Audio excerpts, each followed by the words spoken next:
హృదయమే ఆలయం కాబట్టి మనం ఏం చేయాలా? మనం ఈ ప్రార్థన అనేది మటుకు దేవుని యొక్క చీకటి ఉండి వెలుగుండి లేకపోయినా కూడా మన హృదయంలో ఆ ప్రార్థన వెలిగించబడాలి. మన హృదయాన్ని వెలిగించబడాలా. మన హృదయాన్ని దేవుని కొరకు వాడినప్పుడు అక్కడ వెలుగు చీకటి ఉన్నా కూడా పర్వాలేదు, కానీ ఈ లోక సంబంధంగా మనం జీవించాలంటే వెలుగు కావాలి. కానీ దేవుని సంబంధంగా నువ్వు జీవించాలంటే నీకు వెలుగైనా చీకటైనా ఒకటి. కాబట్టి మనం ఏం చేస్తాము?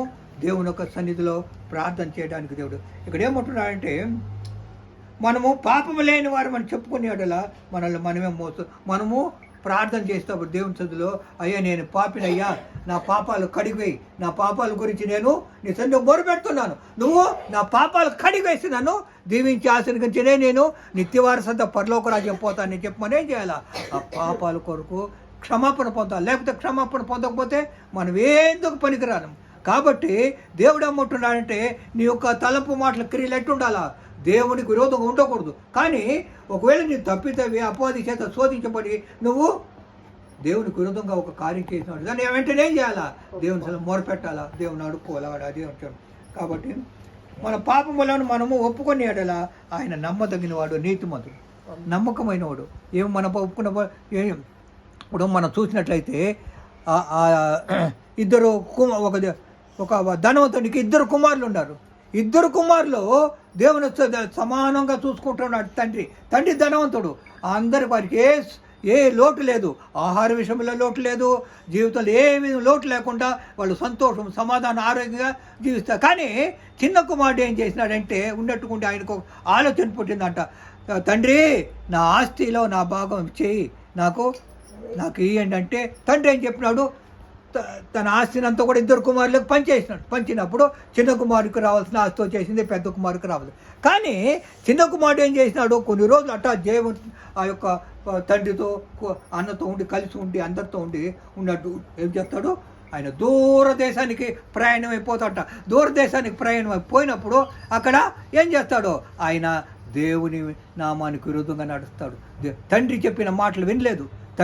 ఇక్కడ తండ్రి ఏం చెప్తున్నాడు? తండ్రి దగ్గర ఉన్నప్పుడు సంతోషముగా, సమాధానంగా దేవుల్లో ఉంటూ ఆయన అన్ని పరిచర్లు అన్ని విధాల దేవునికి తండ్రికి లోపట్టు ఉన్నాడు. కానీ ఇప్పుడు ఏమైపోయింది? దూరకపోతానే ఆయన విచ్చలుడిగా తన స్వభావం మారిపోయింది. అతను ఏం చేసిన అంటే అనేక విధాలుగా చెడ్డ కార్యాలకి, చెడ్డ జీవితాన్ని ఏం చేసినాడు? నాశనం చేసుకున్నాడు.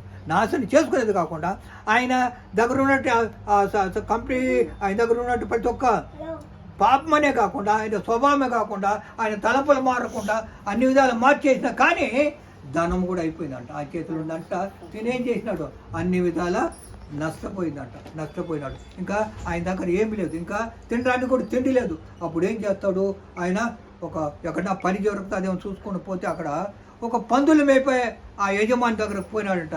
అయ్యా నాకేమైనా పని అంటే, అయ్యా ఉండదు, నీకు పని ఉండదు, నా పందుల్ని మేపు, నీకు నేను అన్నం కావాల్సిన ఆహారం ఇస్తాను, ధనం ఇస్తాను, నీకేమీ లోటు లేకుండా. ఈయనేం చేసినాడు? ఆ పందులు మేపే చోట్ల పందులు మేపుతా ఆయనకి ఆకలికి ఏం చేసేది? అక్కడ ఆయనకి సరైన స్తోమత లేకుండా ఏం చేసినాడు? పందులు తినే పొట్టు తిన్నాడంట. చూడండి ఎంత మోసం. చూడండి ఇక్కడ తండ్రి దగ్గర సంపూర్ణంగా ఆహారము, అనేక ఫలభరితమైన పంటతో కూడినటువంటి ఫలభరితమైనటువంటి ఆహారం తింటూ వచ్చినాడు. కానీ అక్కడ పోతాను ఏం చేసినాడు? ఆయనకి వీలు పడలేదు. ఆయన అంత ధనం పోగొట్టుకున్నాడు. కానీ ఇక్కడ పందులు ఏం తింటుంది? పొట్టే తింటుంది. అది అన్నం తినదు, బిర్యానీ తినుకోకూడదు. కానీ పందులు ఏంటంటే పొట్టే తింటాయి. కాబట్టి ఆ పందులు తిన్న పొట్టు నేను తిన్నాడంట. చూడండి ఎంత దరిద్రం. చూడండి ఒక ధనవంతుడు కుమారుడు అన్ని విధాల సుఖభోగాలు అనిపించినాడు. ఇప్పుడు ఏమైపోయినాడు? తండ్రికి విరోధంగా వచ్చి ఏం చేసినాడు? ఆయన ఆస్తినంతా పంచిపెట్టుకొని ధనమంతా పోగొట్టు ఇప్పుడు నష్టములో, కష్టములో, బాధలు ఏం చేస్తూ ఉంటాడు? పందులు తినే పొట్టు తింటూ ఉన్నాడు. అప్పుడు ఒకరోజు ఏం చేసి యజమాని చూసాడంట, ఏం చెయ్యా ఇది? పందులకు పెట్టే పొట్టు నువ్వు తింటున్నావు, నా పందులంతా తినకపోతే అది నేను పందులు మేపమన్నాను, అవి బలిసి నాకు ఏమి ఇవ్వాలా? అనేక మేలు చేయాలి నాకు అది పందుల వల్ల నేను మేలు పొందుకోవాలా. అవి పిల్లలు పెట్టి అవి అభివృద్ధి పొంది నేనేం చేయాలి? దాన్ని నమ్ముకుని అభివృద్ధి పొందాలంటే నువ్వు ఆ పందులకి ఆహారం లేకపోతే అవి ఎట్ట బలపడుతుంది, ఎవట జీవిస్తుంది అని చనిపోదని చెప్పేసి అని చెప్పి ఆయన్ని అక్కడికి తరిమేస్తాడు. అప్పుడు తరిమేసిన తర్వాత ఆయన ఏం చేస్తాడు? అప్పుడు యోచన చేసుకుంటాడు కూర్చొని, అయ్యో నా తండ్రి దగ్గర అనేకులు వచ్చి ఉచితంగా భోంచేస్తున్నారు, అనేకులు సేవకులు ఉన్నారు, అనేక పనివారు ఉన్నారు, కాబట్టి నేను కూడా అక్కడ పోయి ఒక పనివాడిగా ఉంటాను, తండ్రి కుమారుగా ఉండను.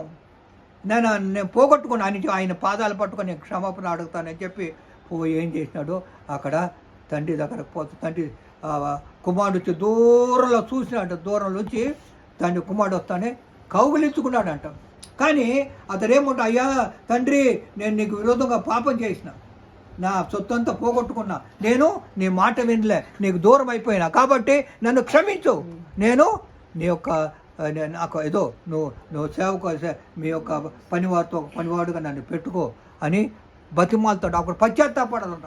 ఏమి తండ్రి, నువ్వు చేసిన మేలు నేను మర్చిపోయినా, నువ్వు చేసిన ఉపకారం నేను మర్చిపోయినా, నా ఆస్తి అంతా పోగొట్టుకున్నా అని చెప్పినప్పుడు ఆయన ఏమవుతుంది, అక్కడ జరిగే కార్యాన్ని బట్టి అక్కడ ఏమవుతాడు, తండ్రి ఏం చేస్తాడు, పర్వాలేదు నువ్వు రా అని చెప్పేసి ఆయనకి తన సొంత కుమారుడుగా అక్కడ ఆయన అన్నీ తిరిగి ఆయన దగ్గర ఉండంత డబ్బు ఇచ్చి అన్ని ఇచ్చి ఆయన్ని ఆ విధంగా పెట్టి. అదేవిధంగా ఇది ఎందుకు చెప్పబడుతుందంటే, ఇదే విధంగా మన తండ్రి అయిన దేవుడు ఏం చేస్తాడు, నువ్వు దేవునికి దూరంగా ఉండొచ్చు, పాపం చేయొచ్చు, తప్పు చేయొచ్చు, అన్నీ చేయొచ్చు, కానీ పాప క్షమాపణ పొందాలి. అదే అక్కడ ముఖ్యమైనది.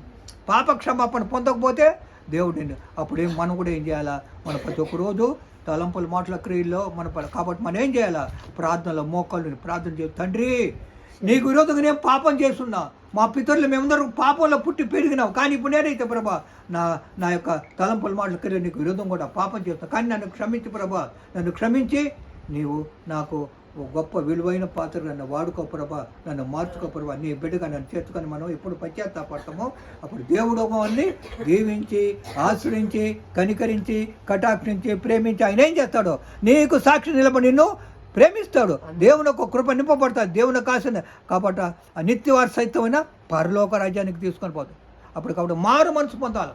ఇది మనకు దేవుడు చెప్పిన మాట ఏంటంటే, మారు మనసు పొంది. దేవుడు చెప్పిన ఉపమానం ఇదే, నువ్వు మారు మనసు పొంది నా దగ్గరకు వచ్చేప్పుడు నేనేం చేస్తా, నిత్యవారి సత్యం పరలోక రాజ్యం తీసుకుని.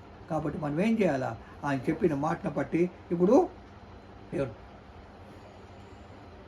మనము పాపము లేని వారు మనం చెప్పుకునేటలా మనమే మోసపుచ్చుకుంటాం. కాబట్టి మనం ఏం చేయాలా, అయ్యా నేను పాపి కాదయ్యా, నేను నీ బిడ్డనే అన్నప్పుడు అక్కడ క్షమాపణ ఉండదు. అప్పుడు ఏం చేయాలి మనం, అయ్యా తలంపుల మాటల క్రియల్లో నీకు విరోధంగా పాపం చేసినాను, నీకు మోసం చేసినాను ప్రభు, నేను నీ కుమారుని కాదు, కానీ నన్ను ప్రేమించయ్యా, నన్ను దీవించే, నా పాపాలు క్షమించని ప్రార్థన చేసినప్పుడు తండ్రి ఏం చేస్తాడో, తండ్రి ఘోర పాపుల్ని క్షమించే దేవుడు, పాపాలన్నీ క్షమించి నేనేం చేస్తాడు దేవుడు గొప్పగా విలువైన పాత్రకు వాడుకొని నేను దీవించి ఆచరి. కాబట్టి మనము ఈ యొక్క ఉపమాన రీతిగా ఆ ధనవంతుని యొక్క ఇద్దరు కుమారుడు తప్పిపోయిన కుమారుడు అయినప్పటికీ ఆయన తిరిగి తండ్రి దగ్గరకు క్షమాపణ అడిగి ఇక్కడ ఏదో చేర్చుకోవాలి. మన తండ్రి అనే దేవుడు మనం చేసుకొని దీవించి ఆశీర్వాదపడతారు. కాబట్టి మనం ఏం చేయాలి,